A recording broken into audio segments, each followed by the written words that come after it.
Welcome to this new episode of Tule Podcast with the title Tea in the Turkey Across History. Today we have with us Dr. Esra Ansel Derinbay. Thank you first to be here today. Thank you, Cesare, for your invitation. It's my pleasure to be here, and I hope to contribute to your podcast. Of course. Dr. Esra Ansel Derinbay is an independent researcher who taught Turkish history at Bilkent University.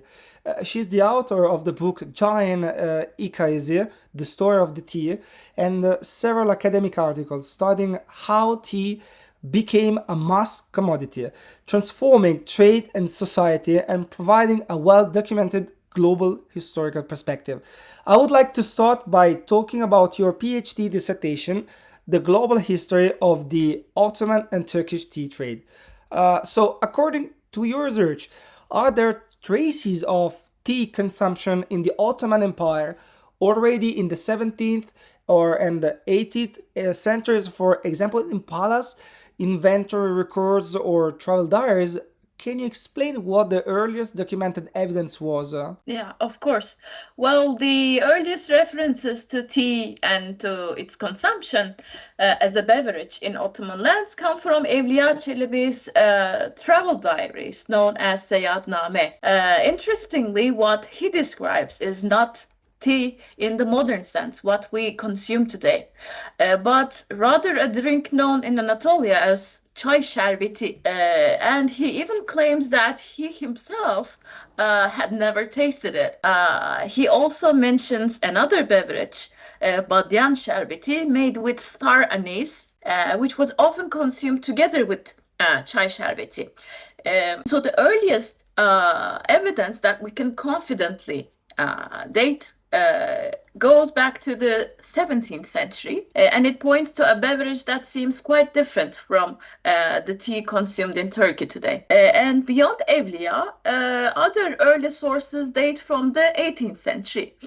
For example, a register from 1710 shows that the tea was kept in the palace inventory, the palace pantry, and probably consumed by the Ottoman Sultan himself. Other 18th century documents also indicate that tea was known and consumed among the palace elite also. The terekes, the probate inventories of the Darüsade Ağas, the eunuchs, like the Hacı Beşir Ağa or Küçük Beşir Ağa, for instance, they reveal that they owned tea and tea sets made from precious metals like silver, and suggesting that tea was part of their household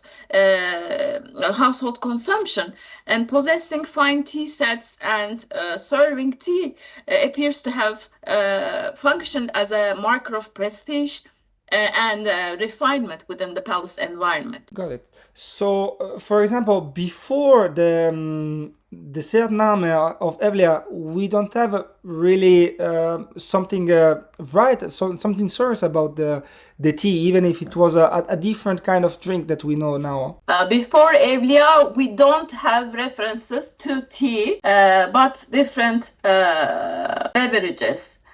Ihlamur, ada çayı, or more likely sherbet and coffee, of course. Okay, so during the first half of the 19th century, foreign observers noted that Ottomans were primarily coffee drinkers. How can the limited spread of the tea and its high cost at the time be explained? Right. So coffee held a very deeply rooted cultural, social, and economic presence in the Ottoman Empire since the 16th century. So coffee houses emerged as influential public institutions that structured the rhythms of city life, while the broader culture of coffee reached every layer of society, from the humblest slave to the Sultan himself. And tea, on the other hand, as you pointed out, remained quite limited for several reasons. Firstly, due to the very long and costly supply chains, because tea came almost exclusively from China, either overland through Russia or via maritime routes through the Persian Gulf. But both routes took very long periods of time to transfer the tea, and they were also quite dangerous. And therefore, the tea was an expensive and luxurious product that was only available for the palace and the elite. And secondly, the large scale of global production, it didn't exist at that time. Before the expansion of the British plantations in India and Ceylon, global tea supply was limited, again, keeping prices very high. Maybe as a last reason, we may say cultural inertia, because a well-established coffee culture made it harder for a new beverage to find space in everyday consumption. The populace didn't even know, except the eastern provinces closer to the international borders and trade networks bordering Russia and Iran. Okay, is it In true? a nutshell, I can say this.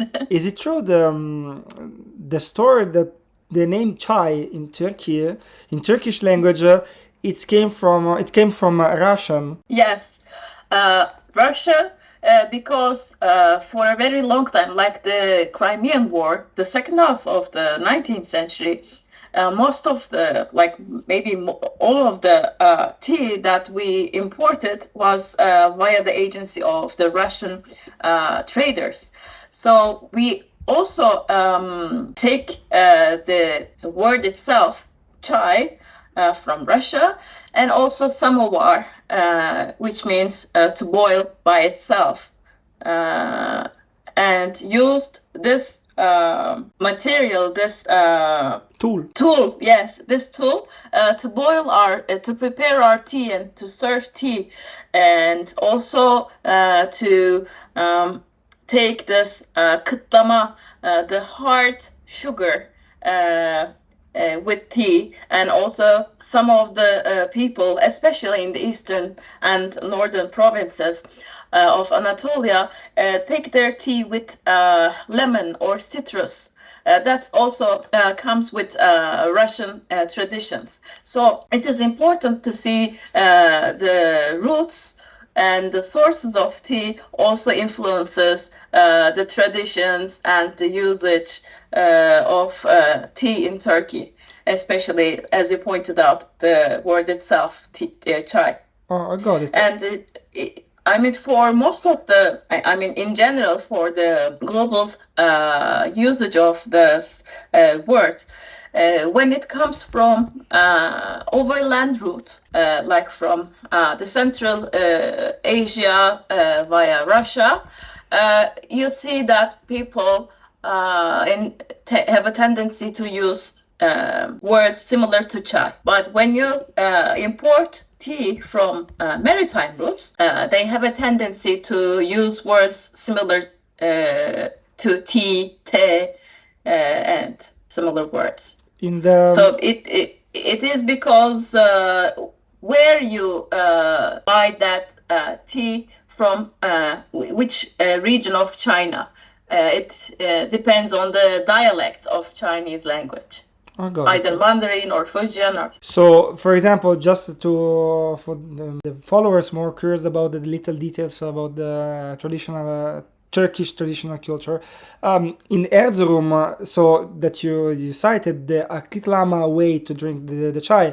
Do you confirm that it's like, because I saw different sources, they make different ways to do it, but in general, the kitlama way is to don't use the spoon, just to bite a little bit kind of sugar. Hard sugar. Okay. Not like refined crystal sugar, but hard sugar. Okay. You take it in your mouth, and while you drink tea, it slowly becomes you take smaller, and then you save it under your lips. Huh? Yes. Okay. Why, for example, you use the this is my curiosity. For example, the color of the tea, usually the dark color, you used to call tavşan, so blood of rabbit. There is a story between here, or it's or not? Well, I'm not sure about the source of the tavşan story, but let me show you this story. Okay. This is the traditional tea. What is it called? Dish. In English. Let's say dish. Yeah. Yes. It comes from the Iran, the Persian culture. This all of these designs come from the Persian culture. You can have some examples like with the Qajar sultans in the middle. Okay. From the Qajar period of Iran. So these red portions gives redness even more to tea, to make it more red and presentable, make it like tavşan kanı. Okay, got it.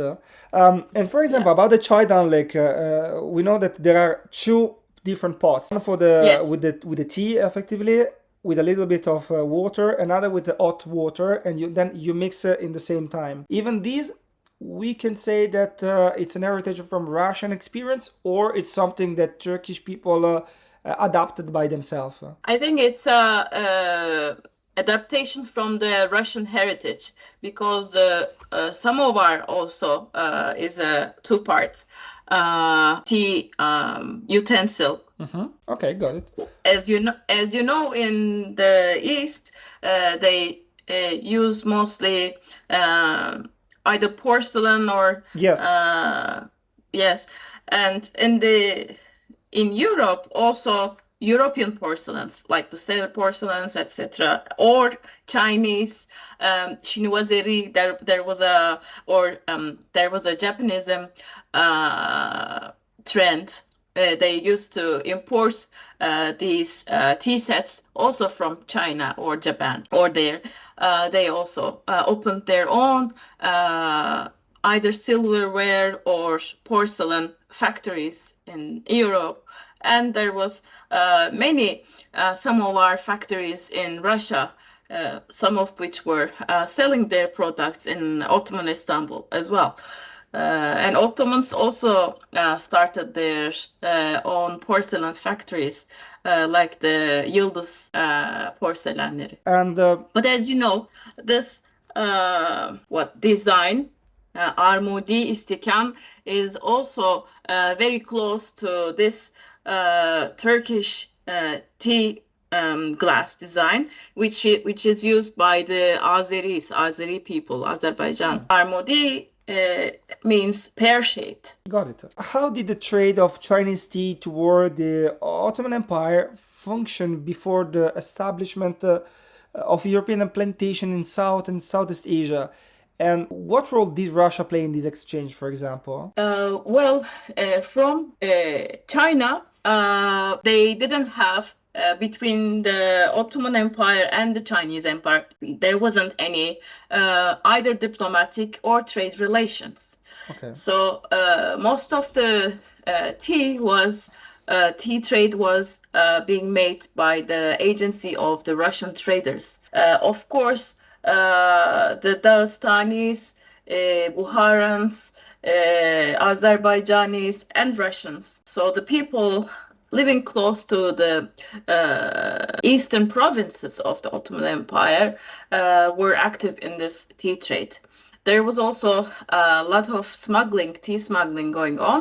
In the 19th century, we have sources that indicates tea smuggling, both in the British tea sources, trade sources, commercial reports, and also Ottoman documents.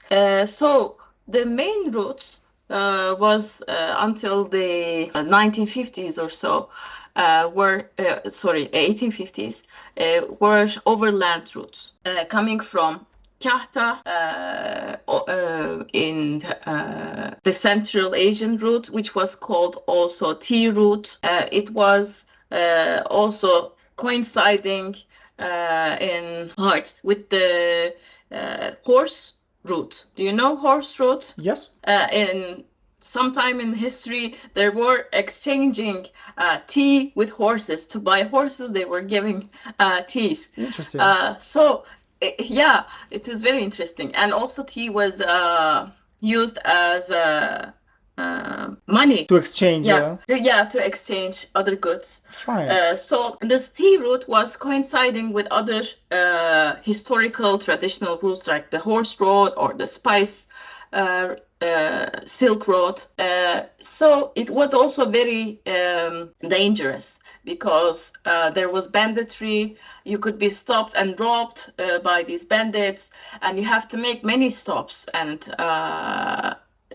at these stops, while you are camping with all of these campfires, the Russian caravan tea, it is called the caravan tea because it was carried by the either oxes or camels on our land route. The caravan tea has a certain flavor and aroma, like it is fumade of the fires, the aroma of the fire. I get it. Can The you- smell.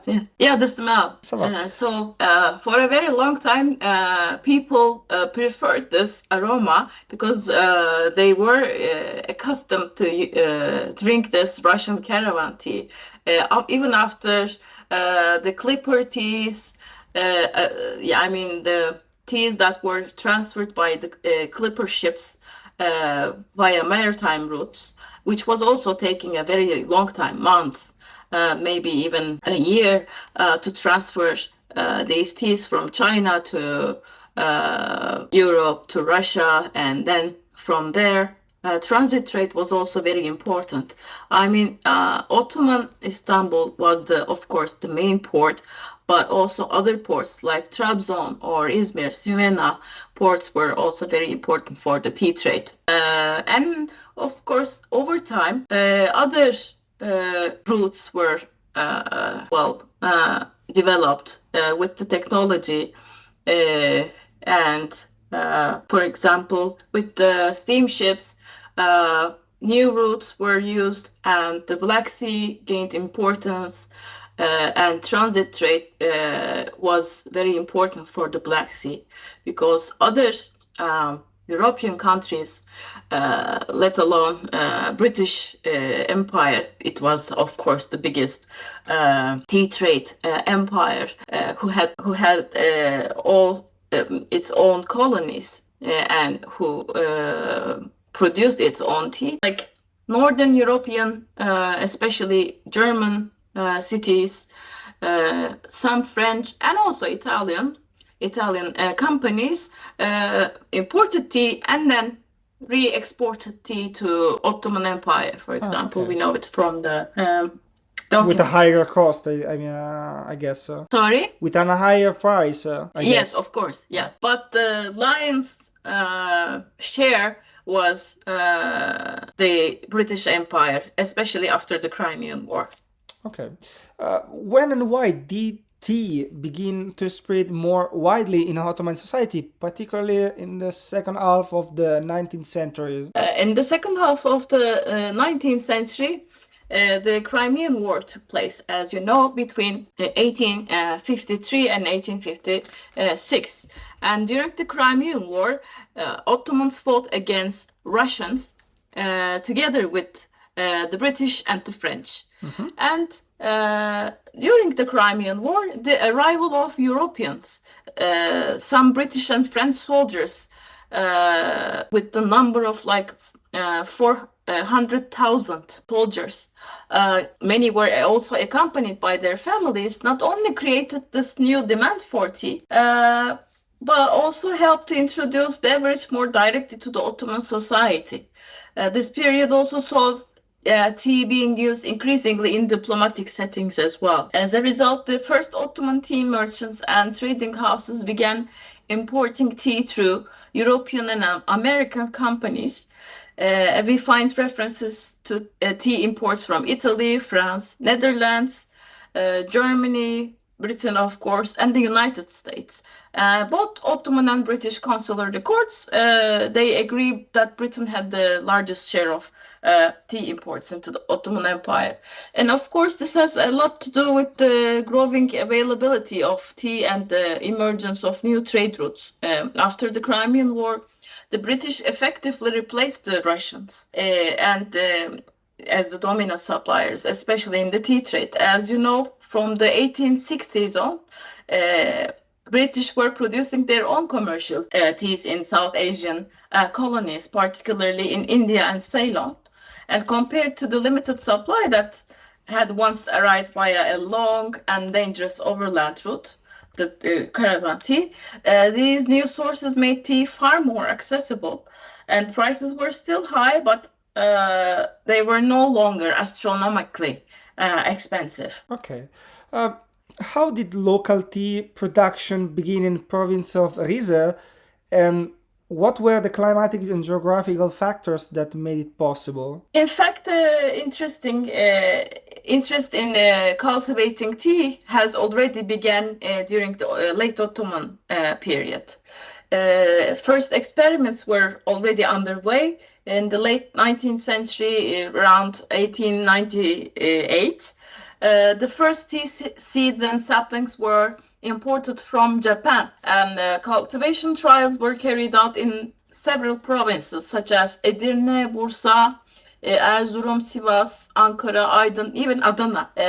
Naturally, these attempts failed because the climate in these regions were unsuitable for tea cultivation. In the 1910s, Hulusi Karadeniz, the head of the Rize Chamber of Commerce, he planted tea saplings that he had brought from Batum in his own garden, and seeing these plants grew successfully, he shared his experience with an agronomist called Ali Rıza Ertan, and he then traveled to the eastern Black Sea region to study its climatic and geographical conditions and assess its suitability for tea cultivation. And he published a report demonstrating that because Rize's climate closely resembled that of Batum today in Gürcistan, where tea agriculture,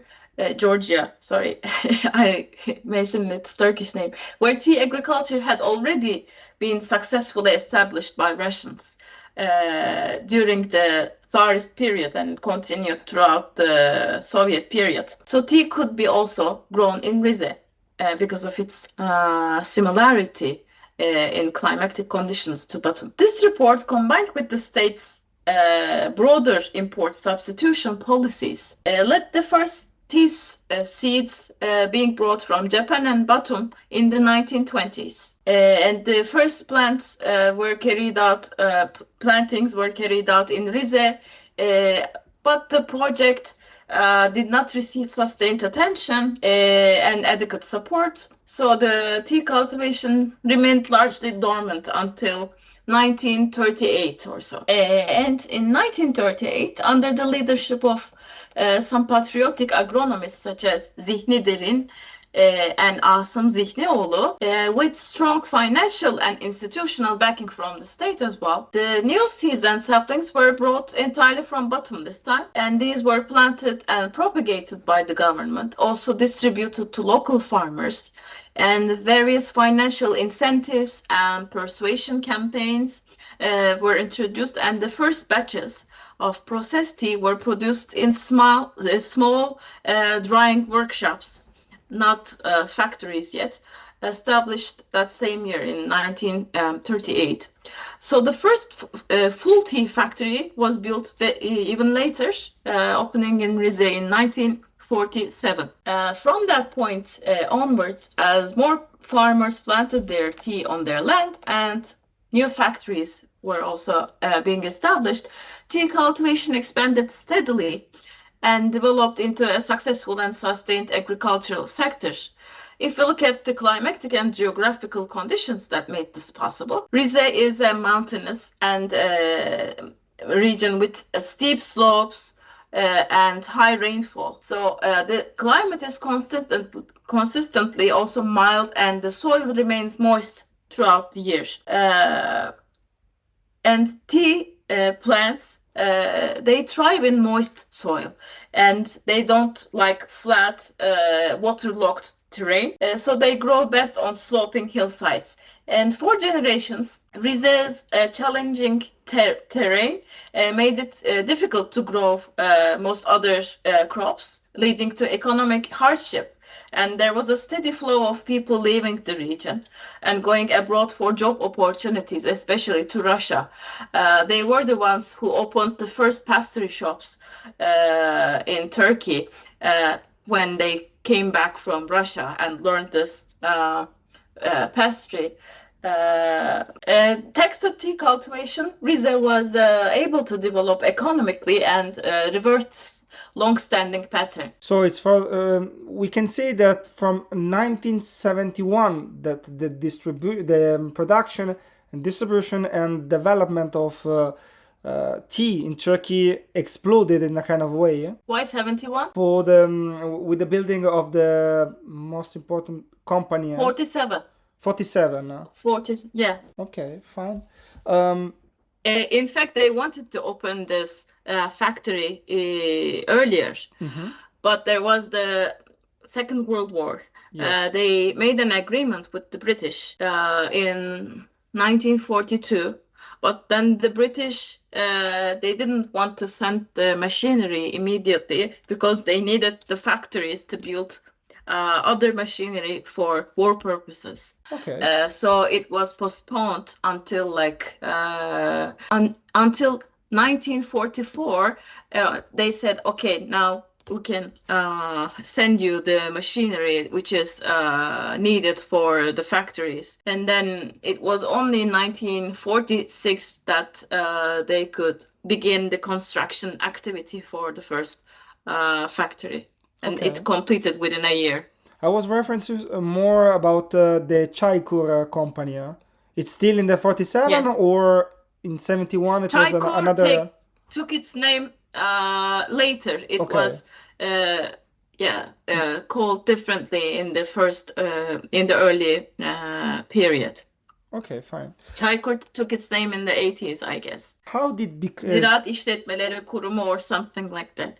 It was something different. fine. How did tea become in such a short time? We can see because if it started from 38, 47, we can see like this kind of period. Why in such a short time it become an indispensable element of Turkish culture? Okay, that's a very good question. Thank you. Following the loss of Yemen, the Ottoman Empire's regular coffee supply routes were severely disrupted. And also in the early republic, there was a desire to reduce dependence on imports, and it became a key priority. Coffee was still a relatively affordable beverage during the first decades of the republic, but the broader goal of limiting foreign dependence, boosting rural production capacity through agricultural development, and promoting import substitution policies made tea an attractive alternative, especially as I explained in the Rize region, which was not economically developed. Because tea was well suited to the climate of Eastern Black Sea, it could be localized as a domestic crop. So this allowed it to become not only economically viable, but also symbolically important as a native and national beverage. From the 1930s onward, the state increasingly saw tea cultivation not merely as an economic activity, but as part of a broader project of cultural identity building. With the pioneering work of Zihni Dirin, and state's developmental agenda, tea ceased to be an important luxury item and gradually became an everyday drink sustained by local production, one that suited the new citizen of Republic. Okay. I don't know if that answers your question. Yes, no, in a kind of way, yes. But for me, for example, I was interested about also, do you think that Turkish people today really are conscious about the origins of the tea, or they have just a large idea, or it's something that it's always part of our lives, so we don't care exactly about its history? No, you are right. I think that awareness doesn't exist among the Turkish people. They feel like the Turkish tea always existed and it was always a part of our lives, from the breakfast until the I don't know, bedtime. The Turkish tea samovars or other two-part tea boilers, they're always boiling during the time. And Okay. when you have a guest in your house, you always immediately serve them tea, etc. So I don't think that there's an awareness of the historical roots and how it was really a novel, recent phenomenon compared to coffee, for example, which started in the 16th century. I think it's enough for today. Thank you for your time. And please, Thank you. who follow today, write in the comments what you think and any question you may have to Dr. Esra Derinbay. Thank you again for your time today. Thank you, Cesare, for your invitation, and thank you for the audience for listening to us. You're